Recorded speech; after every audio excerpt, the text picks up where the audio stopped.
روس کا بین البراعظمی ballistic missile سے یوکرین پر حملہ، یوکرین فضائیہ کا دعویٰ۔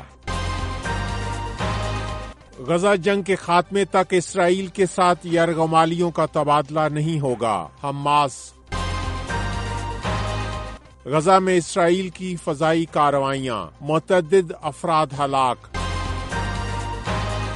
وائس آف امریکہ واشنگٹن سے اہم خبروں کے ساتھ محمد جلیل۔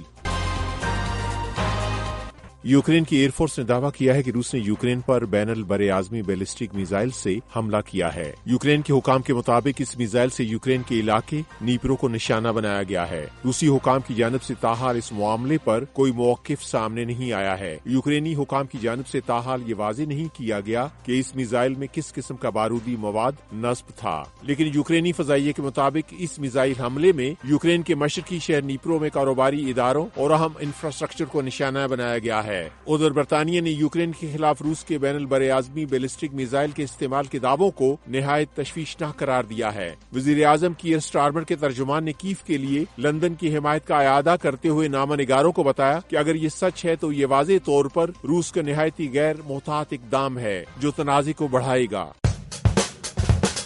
یہ وائس آف امریکہ واشنگٹن ہے۔ فلسطینی عسکری تنظیم حماس کے قائم مقام سربراہ خلیل الحیہ نے کہا ہے کہ اسرائیل کے ساتھ یرغمالیوں کا تبادلہ اس وقت تک نہیں ہوگا جب تک غزہ میں جنگ ختم نہیں ہو جاتی۔ بدھ کو ٹی وی پر نشر ہونے والے ایک بیان میں انہوں نے کہا کہ جنگ کے خاتمے کے بغیر قیدیوں کا تبادلہ نہیں ہو سکتا۔ خلیل الحیہ نے قطر اور مصری ثالثوں کے ساتھ غزہ جنگ بندی مذاکرات میں حماس کی ٹیم کی قیادت کی تھی، لیکن بعد میں یہ مذاکرات تعطل کا شکار ہو گئے۔ شمالی غزہ میں صحت کے حکام کا کہنا ہے کہ رات گئے اسرائیلی فضائی حملوں میں متعدد افراد ہلاک ہو گئے ہیں۔ غزہ میں امدادی کارکنوں کا کہنا ہے کہ اسرائیل نے بیت لاہیہ اور غزہ میں کم از کم 5 عمارتوں کو بمباری سے نشانہ بنایا ہے۔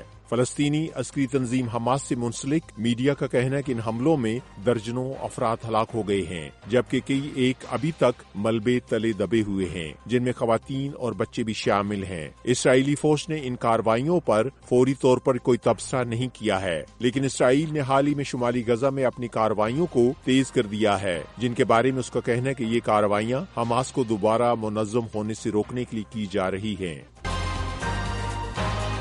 بھارت کے اڈانی گروپ کے سربراہ گوتم اڈانی پر توانائی کے سرمایہ کاری کے منصوبوں میں مبینہ طور پر بھارت میں رشوت دینے اور اسے امریکی سرمایہ کاروں سے چھپانے کے الزامات کی فرد جرم عائد کر دی گئی ہے۔ خبرستان داری رائٹرز کے مطابق اڈانی کے علاوہ اڈانی گرین انرجی کے 2 عہدیداروں پر بھی فرد جرم عائد کی گئی ہے۔ امریکی ریاست نیو یارک کے شہر بروکلن میں امریکی اٹارنی کے دفتر نے بدھ کے روز کہا کہ اڈانی نے قابل تجدید توانائی کی بھارتی کمپنی کے 2 دیگر عہدیداروں کے ساتھ مل کر 2020 اور 2024 کے درمیان شمسی توانائی کی فراہمی کے معاہدوں کو حاصل کرنے کے لیے بھارتی سرکاری اہلکاروں کو مبینہ طور پر $25 کروڑ سے زیادہ کی رشوت دینے کی حامی بھری تھی، جس سے $2 ارب کا منافع متوقع تھا۔ خبرستان داری رائٹرز کے مطابق اڈانی گروپ نے فوری طور پر اس فرد جرم پر تبصرے کی درخواست کا جواب نہیں دیا ہے۔ واشنگٹن میں بھارت کے سفارتخانے کی طرف سے بھی فوری طور پر تبصرہ کرنے کی درخواست کا جواب نہیں آیا ہے۔ ترکی نے بحیرہ ایمر میں اقبال بردار جہاز پر یمن کے حوثی باغیوں کی میزائل حملے کی مذمت کی ہے۔ ترکی نے کہا ہے کہ ایسے حملے روکنے کے لیے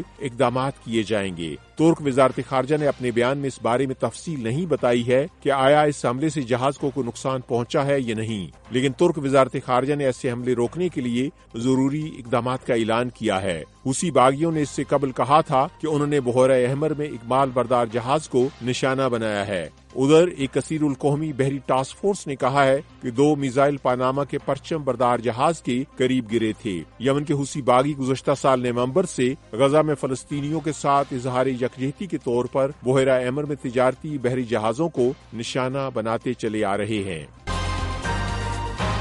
وائس آف امریکہ واشنگٹن کی اردو سروس سے خبروں کا یہ بلیٹن اب ختم ہوتا ہے۔ میں ہوں محمد جلیل اور ایڈیٹر تھی سارا حسن۔